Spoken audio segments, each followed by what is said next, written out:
नमस्कार, मी श्वेता. आपण पाहताय झी 24 तास आणि झी 24 तासच्या हॅलो 24 तास या विशेष कार्यक्रमात आपल्या सगळ्यांचं मनापासून स्वागत आहे. आज आपण प्रत्येक जण वर्तमानात जरी असलो तरी आपल्याला प्रत्येकाला काळजी आहे ती भविष्याची. आपण प्रत्येक जण जगतोय भविष्यासाठी आणि म्हणूनच आज आपण तुमच्या भविष्याबद्दलच चर्चा करणार आहोत.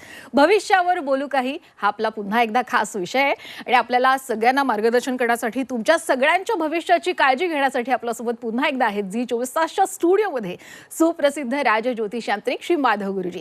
सगळ्यात आधी आपण त्यांचं स्वागत करूयात. नमस्कार गुरुजी, आपलं स्वागत आहे. साईराम. आदेश. तर आपण तुमच्या भविष्यावर चर्चा करणार आहोतच, मात्र त्याआधी माधव गुरुजी यांच्याविषयी विशेष माहिती मला आपल्याला सांगायची आहे. प्रतिभा ॲस्ट्रॉलॉजी रिसर्च सेंटर ही वैज्ञानिक दृष्टिकोनातून ज्योतिषशास्त्राचं मार्गदर्शन करणारी संस्था आहे. ॲडव्होकेट श्री माधव गुरुजी या संस्थेचे संस्थापक आहेत. श्री माधव गुरुजी यांनी शुक्राचार्य ॲस्ट्रॉलॉजी सेंटर दिल्ली मार्फत त्यांनी ज्योतिषशास्त्रांचा विविध शाखांचा तब्बल 16 वर्षांचा अभ्यासक्रम पूर्ण करून राजज्योतिष यांत्रिक ही पदवी संपादित केलेली आहे. गेल्या 19 वर्षांपासून प्रतिभा ॲस्ट्रॉलॉजीच्या माध्यमातून श्री माधव गुरुजींनी हजारो कुटुंबांना मार्गदर्शन केलेलं आहे. श्री माधव गुरुजी यांना ज्योतिषविद्या शास्त्रांची 7 पिढ्यांची म्हणजेच 350 वर्षांची परंपरा आहे. सूक्ष्म रिडिंग, कुंडली मार्गदर्शन, वास्तुदोष निवारण, प्रश्नकुंडली, पंचयाग, महालय श्राद्ध या विविध सेवांसोबतच आध्यात्मिक साधनेसहित धार्मिक यात्रा प्रतिभा ॲस्ट्रॉलॉजीच्या माध्यमातून आयोजित केल्या जातात. चारधाम यात्रा, नर्मदा परिक्रमा, तिरुपती कोल्हापूर यात्रा, हम्पी यात्रा, पंढरपूर यात्रा, गिरनार यात्रा, कैलास मानसरोवर अशा विविध यात्रा वर्षभरामध्ये नियोजित केल्या जातात. स्वतः श्री माधव गुरुजी या यात्रेमध्ये सर्व यजमानांसोबत असतात आणि देवदर्शनासोबतच सर्व आवश्यक धार्मिक विधी सुद्धा यजमानांकडून करवून घेतात, जेणेकरून त्यांच्या आयुष्यातील सर्व अडचणींवर सहजपणे मात होऊन त्यांचा सुखाचा मार्ग हा मोकळा होऊ शकतो. श्री माधव गुरुजी यांना भेटण्यासाठी आपण पनवेल या सेंटरवर सोमवार ते शुक्रवार, यापैकी सोमवार, मंगळवार आणि शुक्रवार या 3 दिवशी पनवेल, तर प्रत्येक शनिवारी दादर आणि रविवारी पुणे इथं आपण गुरुजींना भेटू शकता. गुरुजींचं शिक्षण क्षेत्रात सुद्धा मोठं योगदान आहे. बाबा इंटरनॅशनल नावाची त्यांची CBSE स्कूल कर्जत इथं आहे. याशिवाय श्री माधव गुरुजी यांची विशेष ओळख आहे ती म्हणजे ते आता नर्मदा तटवासी सुद्धा आहेत. ओंकारेश्वरला माधव गुरुजी यांचा माधव स्पर्श शक्तिपीठ फाउंडेशन नावाचा स्वतःचा आश्रम आहे. अध्यात्माचा प्रसार आणि प्रचार करण्याच्या दृष्टीनंच या आश्रमाची स्थापना झालेली आहे. तसंच सुनीता उल्हास गोरक्षिणी या गोशाळेच्या माध्यमातून गोसेवेसाठी आणि गोरक्षणासाठी सुद्धा मोठ्या प्रमाणामध्ये माधव स्पर्श इथं काम सुरू असतं. चला तर मग आजच्या विषयाला आपण सुरुवात करूयात. तुमच्या भविष्याबद्दल आता आपण चर्चा करूयात. गुरुजी, आपण मागच्या कार्यक्रमाच्या वेळी बोलताना शेवटच्या प्रश्नामध्ये राहूचा उल्लेख केला होता. आता राहू हा ग्रह किती महत्त्वाचा आहे हे तुम्ही जाता शेवटी सांगितलं होतं. तर आता मानवी जीवनामध्ये राहू या ग्रहाचं मुळात स्थान कसं हे थोडंसं मला जाणून घ्यायचं आहे आणि मग त्याचे साधारणपणे कोणत्याही व्यक्तीच्या आयुष्यात कसे चांगले आणि वाईट परिणाम होतात. मॅडम, सर्वप्रथम आता चैत्र नवरात्री चालू आहे, तर झी 24 तासच्या सर्व प्रेक्षकांना चैत्र नवरात्रीच्या हार्दिक शुभेच्छा. त्याचबरोबर आता रामनवमी येते, तर रामनवमीच्याही तुम्हाला सगळ्यांना हार्दिक शुभेच्छा. आणि आजचा आपला प्रश्न आहे की राहूच्या बाबतीमध्ये विशेष करून सांगायचं झालं तर राहू हा ग्रह खूप महत्त्वाचा आहे. म्हणजे आतापर्यंत पौराणिक ॲस्ट्रॉलॉजीमध्ये त्याच्यावरती रिसर्च किंवा त्याबाबत जी काही माहिती आपल्याला मिळते, तर आपल्याला असं वाटतं की राहू फक्त म्हणजे की पितृपिढा किंवा अन्य प्रकारच्या पिढा त्याच्याकरताच राहूवरती बघितलं जातं. पण राहू हा ग्रह इतका इम्पॉर्टंट आहे की पत्रिकेतल्या बाकीच्या सगळ्या ग्रहांपेक्षा त्याचं स्थान पहिलं बघावं लागतं. म्हणजे कुठलंही भाकीत करत असताना किंवा एखादी आपण पत्रिका बघतो त्याच्या वेळेला ज्यावेळेला आपण फलादेश सांगतो किंवा एखादी गोष्ट सांगतो त्यावेळेला प्रामुख्याने आपल्याला राहूचा विचार करायला लागतो.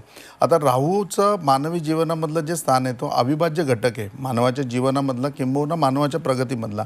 आणि मग त्याचे सिग्निफिकेटर आपल्याला पहिले जाणून घ्यायला लागतील की राहू नक्की कशावर सत्ता करतो किंवा त्याची व्याप्ती काय.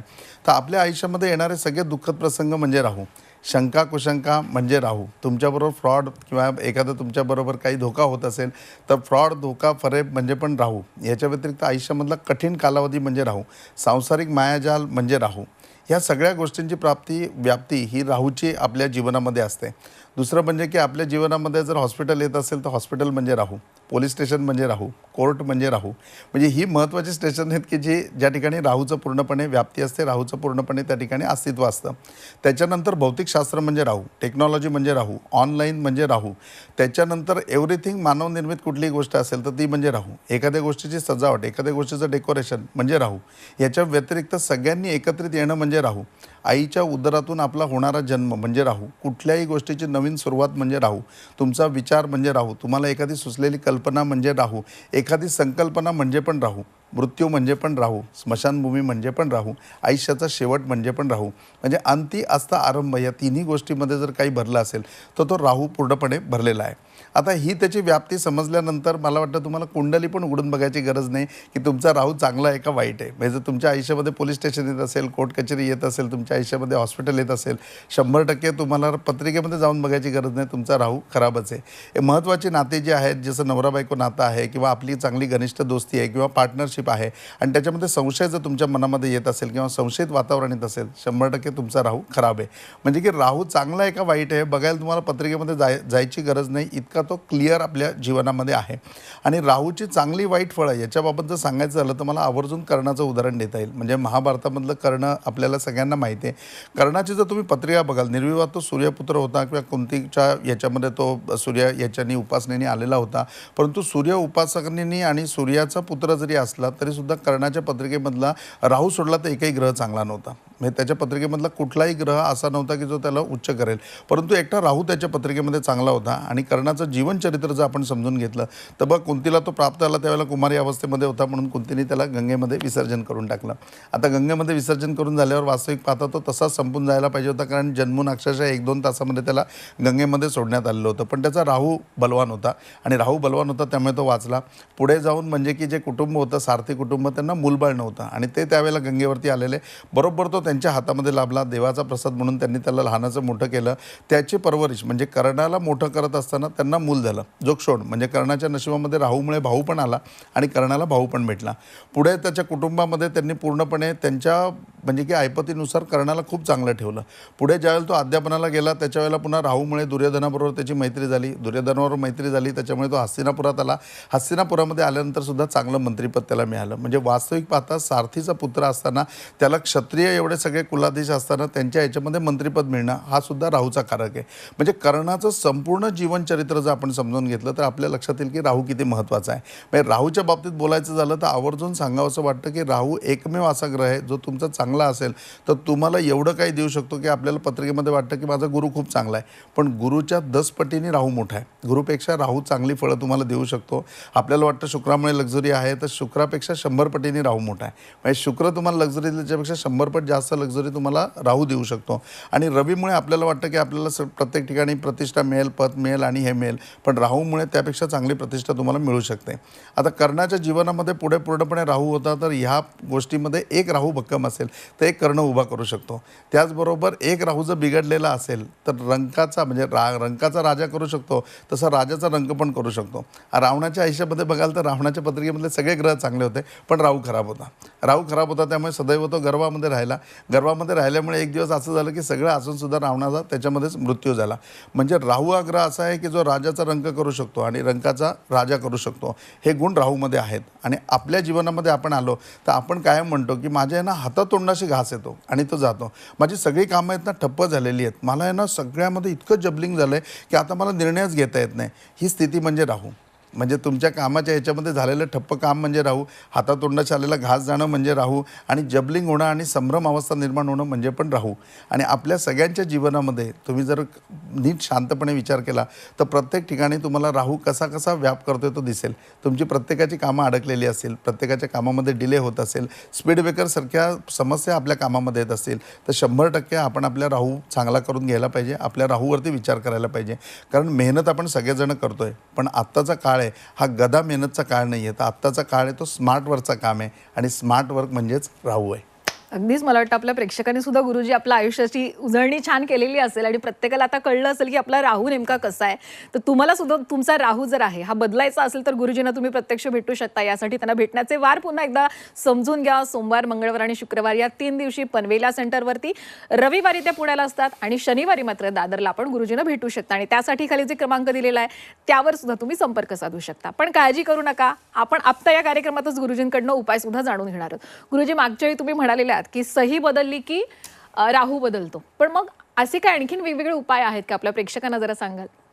राहूच्या बाबतीमध्ये आहे ना, म्हणजे की ॲस्ट्रॉलॉजी असं व्यापक शास्त्र आहे की तुम्हाला वाटतं की ॲस्ट्रॉलॉजीमध्ये आलं म्हणजे आपली समस्या आणि मग त्याच्यावर आपल्याला रत्न, रुद्राक्ष, याग आणि हे सगळं माध्यम येतं, असं नाही. याची व्याप्ती खूप मोठी आहे आणि प्रत्येक ग्रहाच्या बाबतीमध्ये जर तुम्ही सिग्निफिकेटर त्याचे बघितले तर निश्चितपणे असे उपाय आहेत की ज्या उपायामध्ये तुम्ही ॲस्ट्रॉलॉजीपर्यंत यायची गरज नाही.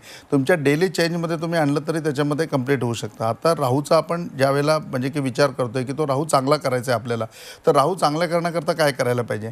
तर एक्झॅक्टली हाच प्रश्न जो आहे हा कर्णाने नारद मुनींना विचारलेला होता. म्हणजे नारद मुनी जे होते ते सूर्यपुत्र असल्यामुळे वारंवार कर्णाला भेटत होते आणि ज्या वेळेला कर्णाला भेटायचे त्यावेळेला प्रत्येक वेळेला ते कर्णाला सांगायचे, कर्णा तुझा राहू खूप चांगला आहे, तुझा राहू खराब करू नको, तुझा राहू खराब करू नको.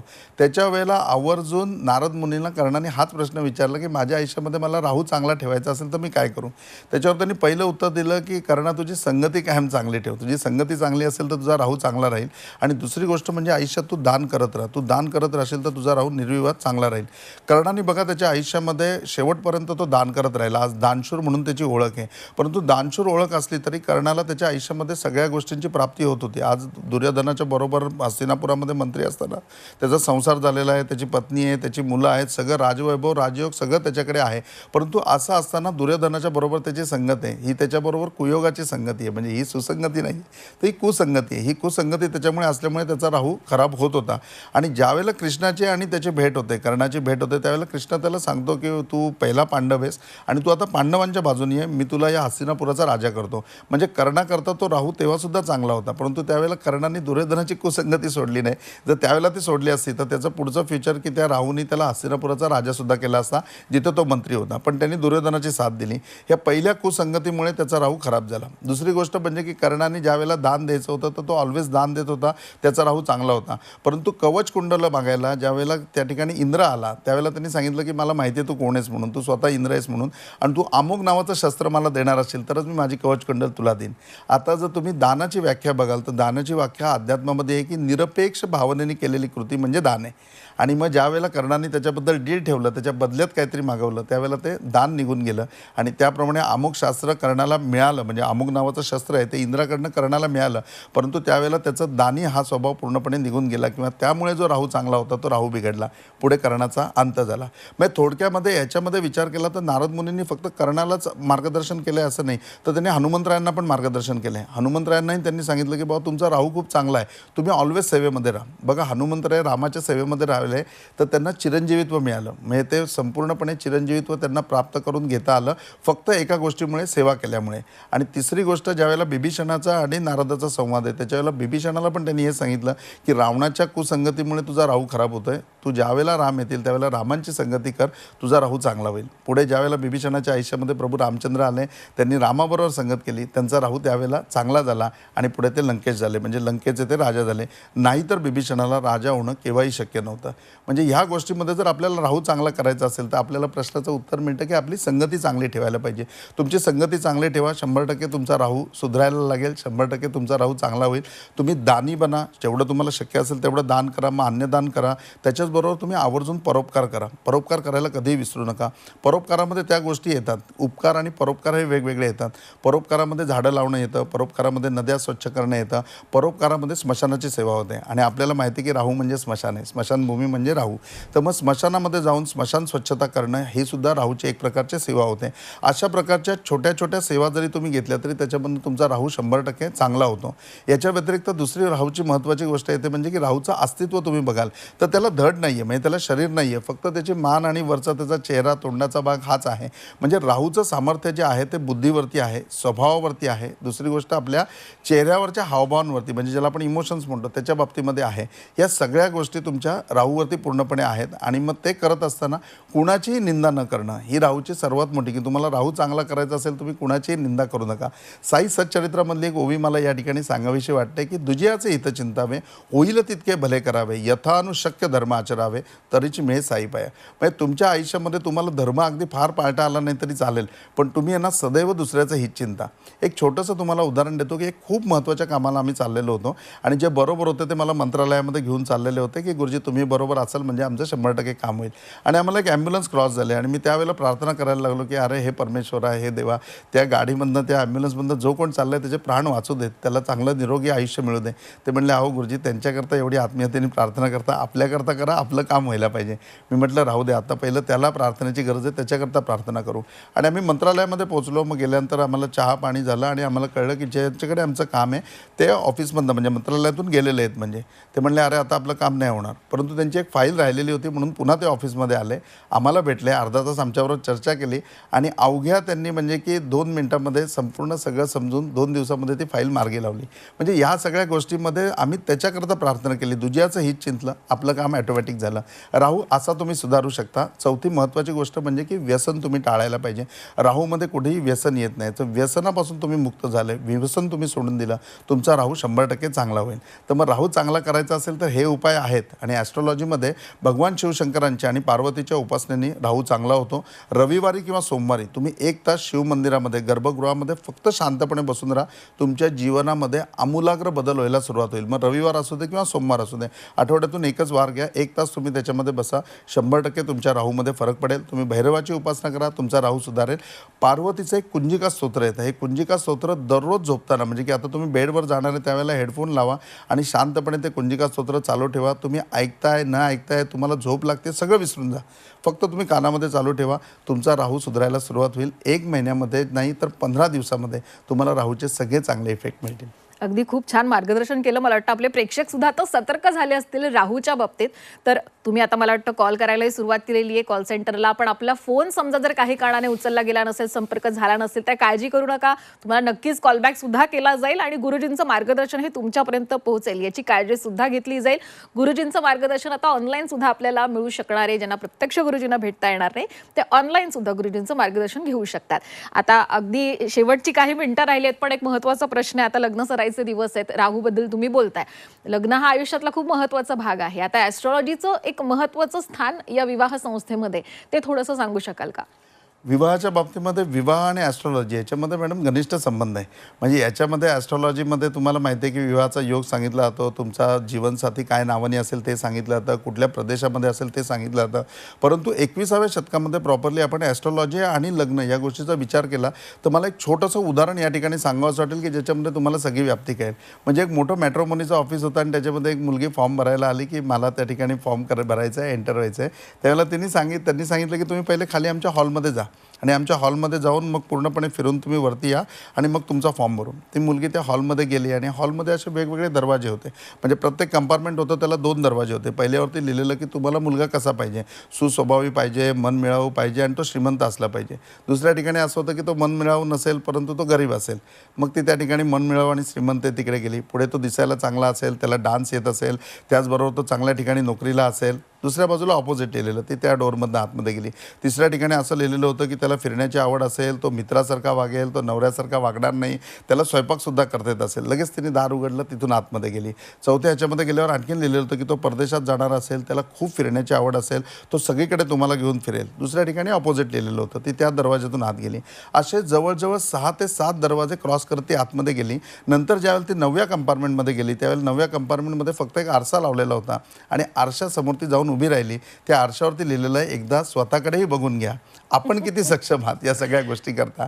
आणि मला वाटतं की लग्न या व्यवस्थेमध्ये लोकांना प्रश्न पडतो का हो लग्न व्यवस्था पुढे राहील का? तिचा पाया इतका भक्कम आहे की ती 100% राहील. पण लग्न जमणं आता इतकं कठीण झालेलं आहे की वारेमाप अपेक्षा झालेल्या आहेत. आणि मला वाटतं ॲस्ट्रॉलॉजीचा खरा इथे रोल हा आहे की ॲस्ट्रॉलॉजी तो आरसा आहे जो तुम्हाला सक्षमपणे दाखवतो की तुम्ही ह्याच कॅटेगरीमध्ये आहात आणि तुमच्या नशिबामध्ये हेच ठेवलेलं आहे. हे कोणीतरी अधिकारवाणीने तुम्हाला जाणीव करून द्यायला पाहिजे आणि ही जाणीव ॲस्ट्रॉलॉजी अगदी पहिल्यापासून परफेक्टली करते. त्यामुळे लग्न या विषयामध्ये बाकी तर सगळ्या गोष्टीमध्ये तुम्हाला माहिती आहे की बाबा ॲस्ट्रॉलॉजी किती इम्पॉर्टंट आहे आणि सगळा पार्ट आहे. परंतु लग्न हा विषय ज्यावेळेला तुम्ही घ्याल त्याच्या वेळेला तुमची अपेक्षा काही असण्यापेक्षा तुमच्या नशिबामध्ये काय आहे किंवा तुमचं कुणाबरोबर जमू शकतं, तुमची कॅटेगरी काय आहे हे सांगण्याकरता सर्वात सक्षम आरसा कुठला असेल तर तो आरसा म्हणजे ॲस्ट्रॉलॉजी आहे. आणि आत्ताच्या हिशोबाने जर तुम्ही बघाल तर लग्न जमणं इतकं मुश्किल झालेलं आहे की मुलींच्या इतक्या अपेक्षा असतात की तो श्रीमंतच पाहिजे, त्याला एवढाच पगार पाहिजे, त्याचं स्वतःचं घरच पाहिजे, त्याच्यावर जबाबदारीसुद्धा नको नको, तो परदेशात जाणारा असायला पाहिजे आणि तो मनमिळावू, तो मित्रासारखा राहायला पाहिजे, त्याला स्वयंपाकही करता यायला पाहिजे, त्याला हॉटेलला सुद्धा जाण्याची आवड असेल. अरे एवढ्या अपेक्षा तुम्ही जर बाळगताय तर तुमचं लग्न जमणंच कठीण आहे. आणि म्हणून आता 35शीपर्यंत मुली येतात तरी त्यांचं लग्न होत नाही, किंवा मुलं 35-40पर्यंत येतात तरी त्यांचं लग्न होत नाही. ह्या परिस्थितीमध्ये कुठेतरी ही जाणीव करून द्यायला पाहिजे. आणि मला वाटतं की खरा ॲस्ट्रॉलॉजीचा रोल जो आहे तो आत्ताच्या प्रमाणे तो आरसा दाखवणं आहे.